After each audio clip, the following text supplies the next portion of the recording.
Here at Rooter Hero, we take maintaining all of your plumbing lines seriously. Small diameter pipes, like those in kitchen and bathroom walls, can successfully be rehabilitated through a process called spray-on epoxy coating. First, the pipes need to be descaled, flushed, and dried. We do this by inserting a high-speed rotary chain cleaner down through the pipes.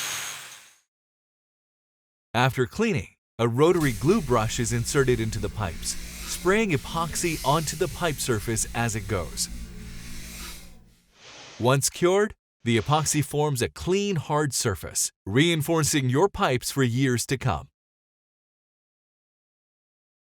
If you would like to learn more about our spray coating rehabilitation process, give us a call today at 888-929-HERO or visit our website at www.rooterhero.com.